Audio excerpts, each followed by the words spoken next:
Have you ever thought about when is the best time to truly have a baby? I'm not talking about when you're established or you have a job or whatever. No, I'm talking about the perfect time of year to have a baby. Well, stay tuned.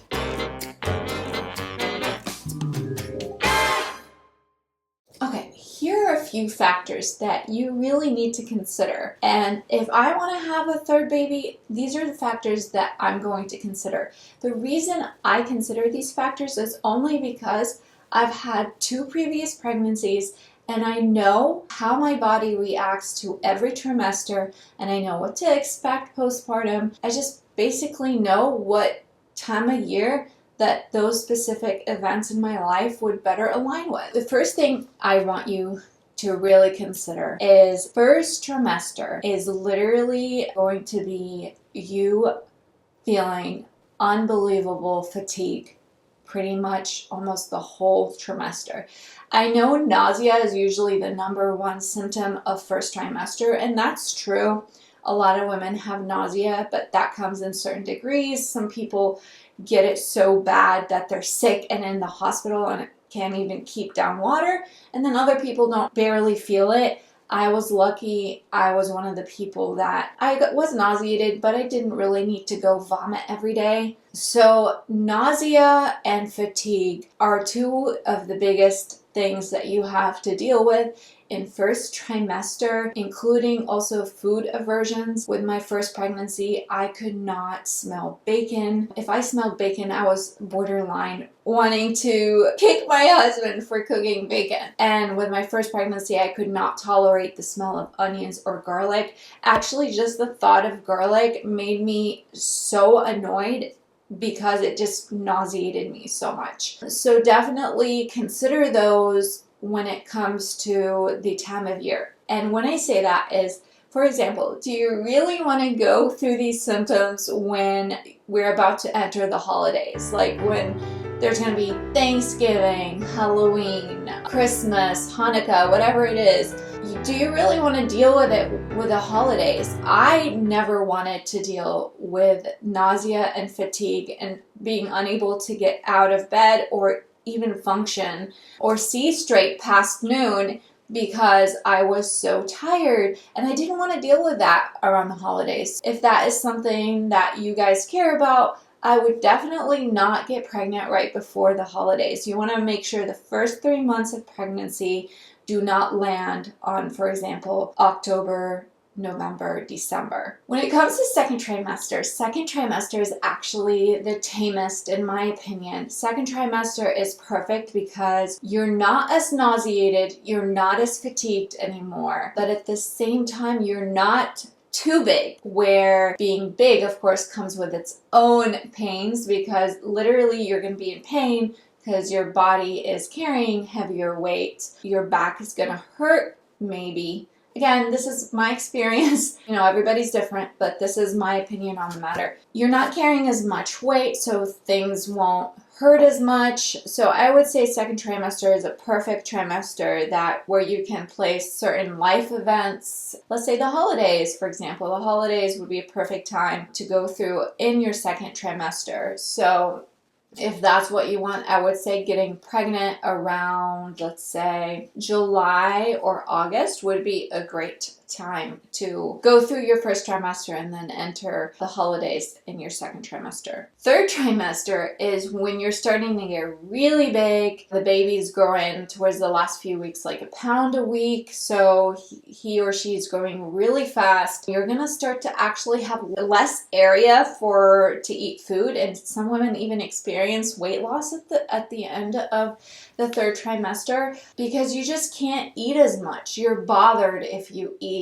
Some women start to get really bad heartburn, your back is hurting, you can't get comfortable while you're sleeping. A lot of that is going on. You can't take medicine freely, so if you get a cold or a virus or anything and you're congested, you can't really, they do tell you that there's certain medicines that you can take, but to be honest with you, I always wanted to be on the safe side. I didn't believe in taking medicine while I was pregnant, so I did not take any medicine. And when I did get congested, and you do get pregnancy congestion, Did you even ever know about that? I got a pregnancy congestion where I just could not breathe at night because my nose just stuffed up for no reason. And so it's really hard for me to breathe. And so sleeping was really difficult. So third trimester, you want to time that, in my opinion, when there isn't many life events as well going on. So I always like to time that around January, February, and March, which was perfect because that meant that second trimester landed in the holiday season, and then the first trimester with nausea and fatigue landed right before that in the summer. You also don't want to be big third trimester in the summer. You're going to be getting possibly a lot of hot flashes. You're going to be hot. I mean, you're carrying a lot of weight and you're carrying a lot extra more skin, and you might be getting hot in the summer. So also I did not like third trimester into the summer, which my second baby was. My third trimester was into the summer. It was not fun. The last two things you really want to consider is fourth trimester, which is when the baby comes, postpartum depression and anxiety. There's different degrees of it, different natures of it. There's so many different ways you can experience it because your hormones are just out of whack and they're trying to get back to where they were. You don't necessarily recognize your body, it's healing.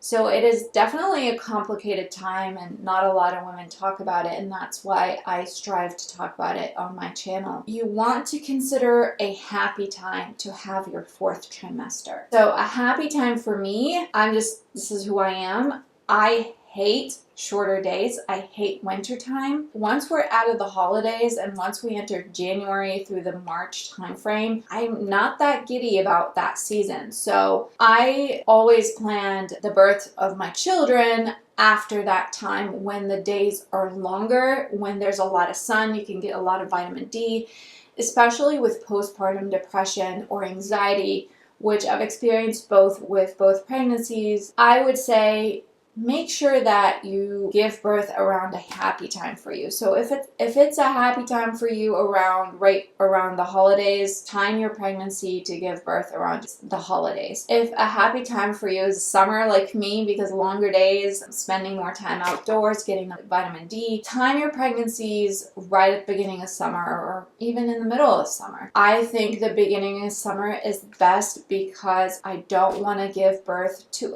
a small newborn baby with a weakened immunity system, or just simply because they're babies, they don't have as good as an immune system as us adults. I want to have my baby at a time where maybe it is not virus season. I want to make sure that I'm having my baby in the heat when he or she is less likely to get sick. And then the last thing that I wanted to tell you guys is insurance. Consider your insurance. You don't want to pay and get your deductible paid out by, let's say, the end of December 2020, and you end up giving birth in January when you have to repay that deductible. Make sure you time your pregnancies also to maximize your insurance and the money going towards your insurance claim, because the doctor's office will immediately start to put money towards your deductible right at the first visit you go to your doctor. And you want to make sure that if you have paid off your deductible, so you don't have to pay it out again, and you give birth, let's say January 2nd, where you end up having to repay all of that all over again. You want to time your pregnancies to where you're having your baby in that same calendar year, where most of the money you already paid out towards your insurance is being used. To cap out all of this, guys, I find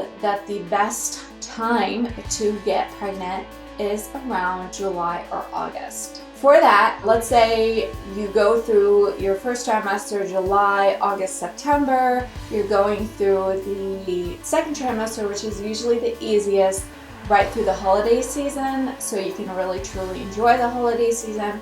and then you're going through the last trimester, January, February, March, and then I give birth at the beginning of this summer, where I have longer days to help me with any postpartum depression or anxiety that I may experience, as well as with the fact that my baby is less likely to get sick in the summer season. I hope you guys found this helpful. Please let me know in the comments if you would like to add anything to any mommy that may be watching this video. Thank you guys for watching, and I hope to see you guys at my next video.